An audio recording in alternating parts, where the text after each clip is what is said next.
Welcome back to another Purple Rain Report with the Purple Rain Podcast. You know where you can find us. I'm just gonna get out the way. You can find us on Instagram at the Purple Rain Podcast. You can find this guy on Instagram, on Twitter at Sutton Def. You can find me on Instagram at simplyas10.prod and on Twitter at simplyas10. And if you're new to the channel, I would love this guy would love you like, subscribe, Oh and yeah. leave a comment. Be a part of the. Well, everybody's a part of the replay gang on this one, but Oh you know, yeah. let us know you're here. And as you can see, 6 days until Ravens football, and we have news. We have news. So I'm gonna hand it off to my guy Sutton, and let's do it. Yeah, what's going on, everyone? Thank you guys for tuning into this episode of the Purple Rain Report. We missed you guys last night for the podcast episode, but we will be back on Monday because, Yes, listen, Ravens football is only 6 days away, like you guys can see right yes, here up on my whiteboard. 6 days away, guys. We made it. We made yes. it. We made And that's it. all I'll say on that, man. It's been a long fight. But listen, we got some news to get into. The first thing that we did want to bring up and talk about was the fact that all of our rookies are now signed. They put pen to paper, and that's including one, David Ojabo. Yes. Alex was just telling me about I guess like the terms and why it took so long. Can you go ahead and reread that tweet for us? Yeah. The holdup was the third year salary. That it will be fully guaranteed. Instead of it getting a full guaranteed, Ojabo only got 700,000 of it guaranteed. That's in 2024. And you made a Yeah. great point, so I'm gonna let you say that point because I didn't even think of it.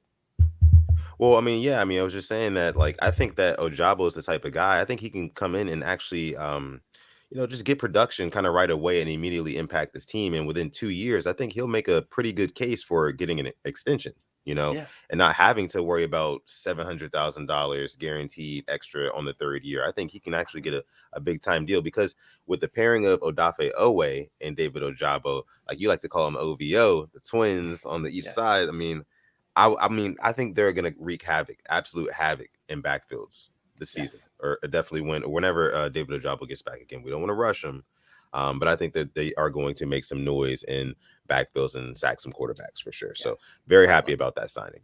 Yeah. I mean, it's just a sigh of relief. A sigh of relief. And no need to worry about it anymore. It's done. So that was lovely to hear. And moving on to going from like really good news to like bad news, Yeah, the I word. So yesterday in it's back. practice, we saw one Vince Biegel, veteran outside linebacker, go down with a torn Achilles that John Harbaugh confirmed, and he'll be out for the year. Uh, People who were there that have been to every practice said he was having a good camp and was a dark horse to make the team, which really sucks because sometimes those dark horse guys they make some plays and they kind of can earn themselves another contract, like an LJ Fort did a couple years ago, like a Josh Bynes. Not a household name, but they make the plays and they earn that contract. So it sucks for him. And Harbaugh said it was his third season-ending injury in 3 years. That has to be just super disappointing for him. Deflating. Yeah, Yeah. yeah. Man, honestly, this is of course is very sad news, and we wish a speedy recovery for Vince. Um, Yeah. but it goes to show again, like football is a dangerous game. And I was actually listening to one of the sports analysts who talk on one of the Fox or ESPN or something like Yeah. that, and they were saying that August is like kind of like the worst month because you Yep. just sit around like holding your breath, hoping that nobody gets injured before the Hmm. season, you Yep. know, and that's kind of what we're doing. And it kind of sucks because these guys, they're out in training camp, and August is also the hottest time of the year Mm, as well. So I mm. mean, we're looking at, I mean, in Baltimore right now, or yesterday, it was like almost 100 degrees, you Yep. know, The heat index. that heat. So it was just like, I don't know, man. It seems like a recipe for disaster, mixing football and like just harsh conditions with, harsh conditioning with harsh Yeah. conditions and it being hot. I mean, it just, I don't know. I would, Yeah. if I were Yeah. them, I would practice inside maybe a couple days. I don't know. That's just Yeah. me though. That's I just me. was thinking the same thing. I know like the fans would be upset. I'm actually think I'm going next Monday to the training camp. Mm, But I think that wouldn't be a bad idea. But I know they have the fans that come. They did have like a little halftime where they can, get refreshed. But yeah, I just want to skip training camp. I want to skip the preseason. I know it's not good for players, but as a fan, yeah, I am greedy. I want all my players to be healthy, and that's just for every team because I look sure, at the yeah, Buccaneers, who we saw Ryan Jensen, who I know I wanted in free agency this past season, wanted him to come back. He went down, and he's out for the foreseeable future. Could come back later in the year. I know there's somebody from the Niners that went down. Tim Patrick from the Broncos, season-ending injury, and like it's way too early to be hearing Yeah. about. Like we're in the beginning of August. I don't want to hear about the I words. Uh, but yeah, it is definitely just that's a great point. Just holding your breath because that's what we are doing. Every Yeah. practice, I hope that we don't get that tweet. I Breaking don't want it. news. You know what I Yeah, mean? I Yeah. don't want it. I just want it to be a healthy practice, and I think the Ravens are doing a better job. I saw that they do have some practices where they'll do pads and they don't have pads on the other. Just keep it light. Hope that continues because we can't have a repeat of last year, like at No, all, at all. absolutely not. Absolutely not. Going from talking about last year to talking about this upcoming season, I kind of wanted to also talk about and kind of ask you and everybody watching right now. Yeah, Everybody's a part of the hashtag replay gang. Thank you guys so much for watching. Make sure you like the video, subscribe if you are new as well. But I yeah, kind of wanted to pose the question, like, what is one thing that I guess you could say is like an underrated thing that nobody else is really talking about that you're really most excited for about the yeah, Ravens this season? yeah, Um, and I can start. yeah. And I Because was you have the best answer. What you say, I can't beat that. So I'm gonna let you say it. Yeah, I mean, like I was telling you before we went live, like I think that I've been thinking a lot about Isaiah Likely lately. I have. Hmm. And because and I think we talked about this on a previous episode, Lamar Jackson, he likes to throw to receivers that he can either A, trust or that he likes. He really liked Hollywood Brown. So he threw the ball to him a lot. He just flat out trusts Mark Andrews. So he just throws the ball to him a lot, you know? And I think the thing about having a receiver that you trust, you just like I don't know. You just look for them. You Hmm. just kind of find them, and that's what you can see he does with Mark Andrews. And it's no coincidence to me, at least, that Mark Andrews Yeah. is a bigger body guy, 6'5". You know what I Mm. mean? Wow. Isaiah Likely is 6'4", so kind of like a similar frame, Yeah. And he's still, of course, he's in the NFL now. He's in the pros. He's probably going to put on a little bit more bulk as the season goes on, that sort of thing. But I'm just super excited to get back to because we know we have Greg Roman. We know what he did with the two tight end sets with Hayden Hurst when he was here and how effective that was. If we can get back to some sort of that, but I'll extend my point by saying this, Alex. Okay. I think that the NFL feels like that they have the Ravens all figured out. Yeah. I Oh, think they do. 100%. Yeah. And I think the main reason for that is we can go back to that. What was it? The Thursday night game against the Yeah. Dolphins. Yep. Yeah. Yep. Yep. Yep. Yep. Yep. Yeah. When they blitzed the absolute hell out of us, what was like 78% of the plays or whatever. And we just had no answer. Yeah. Right then and there, every defensive coordinator who was watching that game, every coach, they said, okay, that's what you do to stop Lamar Jackson and the Ravens. We got it. So Yep. now every team that we play this season is going to be going for that same sort of strategy. If it ain't broke, don't fix it. You know. Yeah. So I'm excited to see what we do. I'm hoping that we can use like Mark Andrews and Isaiah Likely. If Lamar is getting blitzed, oh, he's got those big body tight ends who are sitting right there with one-on-one coverage with a DB or like maybe a linebacker, the one who's not blitzing. Moss Central. So, Yeah, I mean, he's just gonna throw it right up to him. So I'm excited to see that, man. I mean, man, that's my answer. That's my answer. But I'll go ahead and swing it to you. and I'm gonna add on to that. It's like the second tight end is gonna outperform the second tight end drafted will outperform the first tight end drafted. It's the Hmm. same situation as Andrews and Hurst. Hurst was hurt. Andrews steps up. Kolar is hurt. Likely steps up. I know it's not a first and a third; they're two fourth-round picks, but it's just crazy how it works. Yeah. But there's somebody who I think that not a lot of people are talking about. I know Ravens fans are, and I thought about it yesterday. Mm. It was our biggest money free agent signing, and that's one Marcus Williams. I feel like I Ah, don't hear anybody talking about him. I've seen yeah. these top 10 safeties. He's like bottom 10. I see Madden release their top 10 safeties. He's not in there. I see them Mm. release like their ultimate team stuff. He's not even in the 82. I know Madden has nothing to do with it, but this guy, I feel like his whole career is based on one play that happened 5+ years ago. A lot has changed since the whole Minneapolis Miracle. Yeah. Like Diggs is now in Buffalo. Case Keenum, I think, is still a backup, or he doesn't even have a job right now. A lot's changed, and I feel like this guy gets unfair criticism, and there's a reason why we paid him 5 years, 70 mil, because he can eliminate the big play, and guess what? He can get turnovers. Yeah. How many picks did we have last year from cornerbacks? Like I think Averett had two or three. I We think had a maybe he lot of had almost picks. yeah. Averett had three. Chuck Clark had his two in one game. Like Yeah. it was not good. So we get a guy who can get the ball back to our offense, because I prefer our offense on the field more. Yeah. Because Yeah. that means control the time possession, and Greg Roman offense. He loves to control that time of possession. He loves Yeah. running the ball down your throat. He loves Right. it. So I think just nobody's really talking about, like I said, outside of Baltimore, is talking about Marcus Williams. This guy Mm. was, I think, one of the top 3 rated free agents in the whole free agency class, and we got him.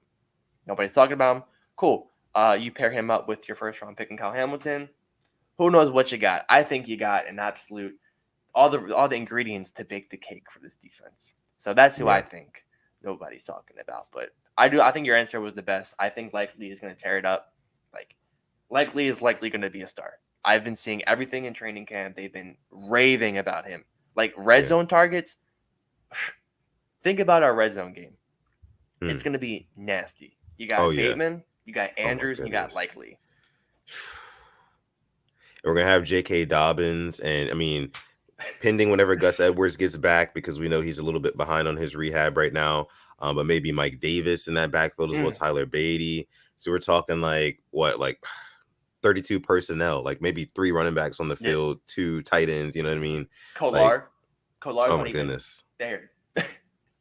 Oh my gosh.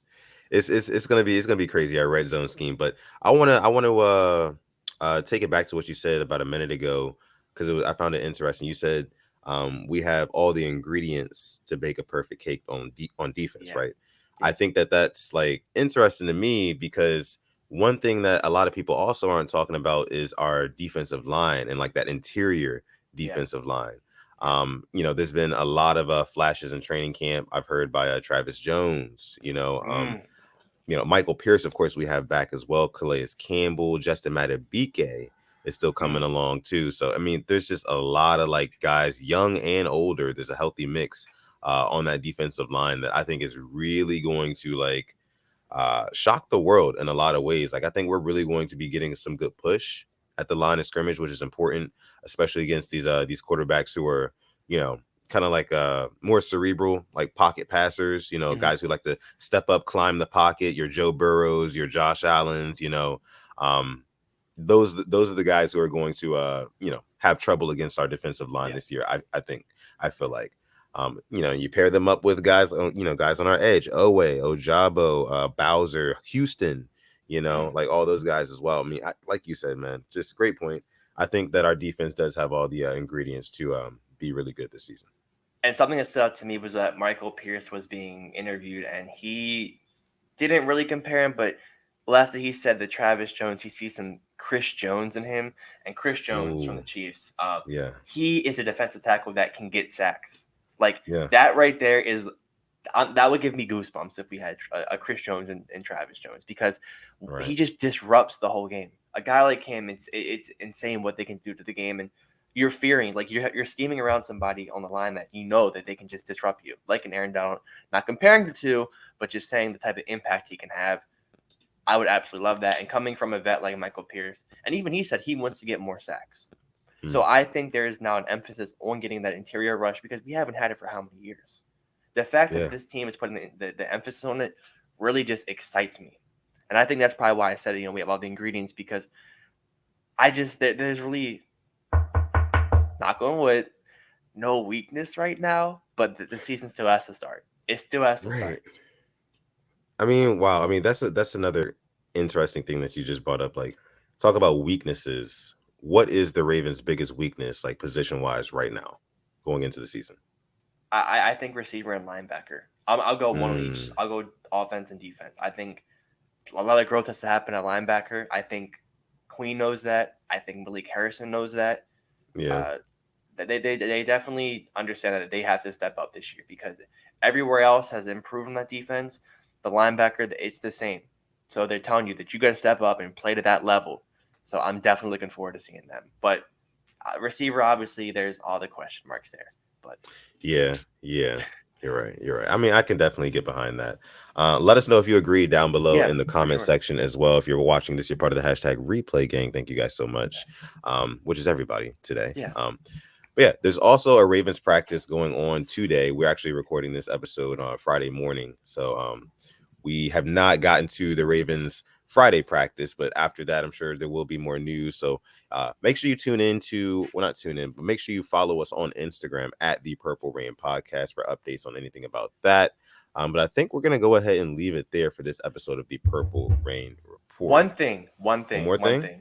Okay. I think a player that we love and we hype up the most is Mr. Number 3, Channel 3, James Prochet. And this man had not one but 2 touchdowns yesterday. And they say that he can catch deep. The no yak. He scored a 65-yard touchdown in 11 on 11. Maybe I have to change my him getting 2 to 3 touchdowns. Maybe we have to put it to 5. If he keeps on doing this, I might have to change it. I might have to change it. Yeah, I heard yeah. I heard hope that so, yesterday, too. and that was really promising. That was like, I'm glad he's getting those deeper passes. But that's all I wanted to say. Just a big shout out to James Prochet. Yeah, shout out to him. My hope is that he can consistently be open, so he can turn into one of those receivers, like I said, that Lamar can trust. You know, because he would start looking for him. I mean, and for good reason too, because he's got a great pair of hands for sure. So best on the team. But yeah, we're going to go ahead and leave it there. Make sure you guys follow us on Instagram at the Purple Rain Podcast for any updates throughout the day on all things Ravens. You can follow me on Instagram or Twitter at Sutton Def, like you see down below. And then this guy over here, you can find him on Twitter at SimplyAS10 or on Instagram at SimplyAS10.prod. With that being said, I'm going to let my guy Alex take us out for this episode. Thank you for coming through to another Purple Rain Report. I think it's very healthy to have these every once in a while. Get straight to the point. I do miss the live chat, but we'll be back on Monday. So, once again, thank you for coming through. And as always, stay positive, test negative, and never, ever forget to call God. This has been this installment of the Purple Rain Report. We're going to catch you guys in the next live show. Peace.